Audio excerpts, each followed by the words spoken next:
métier transport gis nañ ne bu njëkk ba ay góor rek ñoo si doon yëngatu waaye tey gis nañ ne soxna yaa ngi ciy ñëw di si bay seen waar li ñu ko gën a firndeel bu ñu demee si aérogare Petersen ñu fekk benn soxna buy dawal si bus BRT yi moom sax muy wax ne mu ngi kontaan ci liggéey bu muy def. Donc je m'adapte bien parce que nous avons eu de très bons formateurs. C'est pourquoi on est à l'aise dans ce travail qu'on fait. On le fait avec plaisir. On se dit que c'est un métier typiquement homme, mais on est venu.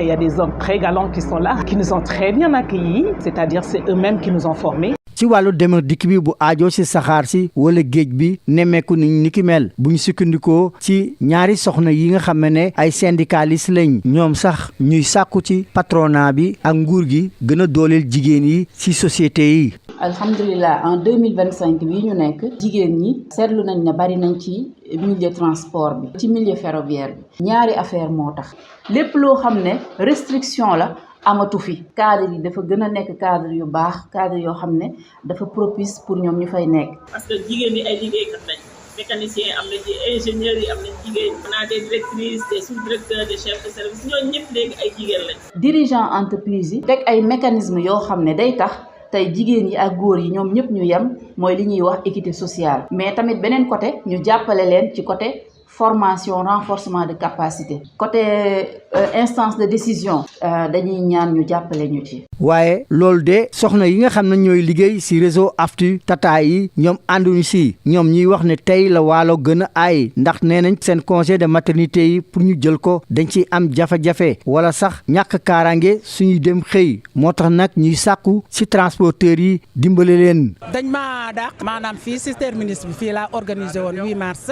c'est la ma commencé indil problème mu dàq ma licencié ma comme ça benn terminus doo fa dem fekk fa ay toilettes c'est déplorable bu weesoo loolu di nga ci gis koo xamante ni jur sax du ko def boo wasinee rek sa place ñàkk nga ko. nga nekk ci sëy nekk ci oto yi bëgg toppatoo sëñ bi xale yi nga waral ñoom pointé ji ku ci mel ni man mi di war a pointé à 13h loolu na métti na ci man te amu ku ma jàppale. li daal sama doom sax su ma ñëwee fii gars yi ñoo ciy jàpp ba ma wàccee mu yóbbaale ko. amuñu congé duñ fayee ko banque soo feebaree doo faju da ngay mën a liggéey boo mënta liggéey ñu dàq la wut sa morom ndax parce que amuñu contrat. ñun 16 heures de temps lañuy liggéey par jour. gouvernement bu nekk jaar na fi ñu promettre ni dinañ lijjanti kaaw travailleur AFTU yi mais du mujj fenn.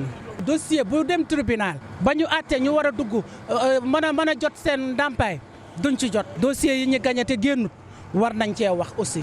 li ci gën a doy waar am na ay lijaasa ci wàllu yoon yu encadré congé de maternité bu ñu sukkandikoo ba tey ci yenn syndicalistes yi ñuy sàkku ba tey ci autorités yi daal di ratifier convention 190 bu OIT. convention bu ci mel ni l'OIT bu 190 dafay permettre tey bés bu ñu ko ratifier ñu gën a protéger femmes yi fi ñuy liggéeyee parce que day permettre ñu teg ay mécanismes yoo xam ne day saytu seen nekkin genre. équité sociale lay doon mais tamit convention bu fekkee da nga koo ratifié appliqué woo ko mais c'est zéro. 183 dafa am ay dispositions yu mu indi pour ñu koy appliquer pour que ñoom ñu nekk à l'aise ci seen environnement de travail. dañuy lancer un appel par rapport ak ces conventions là ñu appliquer la C190 te ñaar yee mooy la convention la 189 ak 190 ñu ratifié ko au niveau du Sénégal. nguur gi war naa jël ay matuwaayam ngir daal di andi yoon ci secteur transport bu ñu sukkandikoo ci njiitu réseau interafricain pour les femmes médias genre et développement FAMEDEV. dañu war a dimbale jigéen ñi parce que am nañ ay loi yoo xam ne mu ci dëkk bi nguur gi daf ci war a taxaw ñi nga xam ne ñooy saytu mbiri droit nit ñi ñooñu itamit war nañ see taxaw jaamane ñooy. kan mooy mun a andi yoon ci secteur transport bi nga xam ne bëri na ay pëccëxoo ngir soxna yi nga xam ne ñoom dañ ci bëgg bay seen waar daal di ci gis seen bopp lu ci mënti am nguur gi moo war a mën a jël ay matuwaayam. Les métiers du transport, des activités professionnelles jusque-là réservées exclusivement aux hommes qui ouvrent maintenant leurs portes aux femmes, comme nous le confirme cette conductrice du bus rapide transit BRT trouvée à l'aérogare de Petersen qui se dit même être à l'aise dans son lieu de travail. Donc je m'adapte bien parce que nous avons eu de très bons formateurs. C'est pourquoi on est à l'aise dans ce travail qu'on fait. On le fait avec plaisir. On se dit que c'est un métier typiquement homme, mais on est venu. Il y a des hommes très galants qui sont là, qui nous ont très bien accueillis. C'est-à-dire c'est eux-mêmes qui nous ont formés. Même observation faite au niveau du transport ferroviaire et maritime par les voix de ces syndicalistes qui plaident tout de même pour plus de responsabilisation des femmes dans les instances de décision. Aujourd'hui, on peut dire que les femmes ont massivement investi le milieu des transports ferroviaires. Au niveau du terre, aujourd'hui, vous avez presque 40% de femmes. Au niveau des chemins de fer classiques, l'avancée est un peu timide. Alors 10 à 15 ans en arrière, c'est là où il y avait la perception de la société, la perception des hommes. Les travaillent difficilement, surtout les femmes qui sont dans le secteur de la terre, les femmes qui sont dans le secteur maritime. Elles travaillent difficilement. Il faut que les autorités regardent plus en avant pour voir exactement que les femmes ont des places dans ces différents secteurs. Cependant, ces idées ne sont pas partagées au niveau du réseau urbain de l'AFTU, où la précarité, le non-respect des congés de maternité, l'insécurité sont déplorés par les travailleuses qui interpellent leur employeur en cette journée du 8 mars. J'ai organisé une journée ici au sein de mon terminus. Une semaine après, il m'a demandé de lui rendre sa machine. Il m'a dit qu'il m'a licencié. On n'avait jamais vu de terminus équipé de toilettes.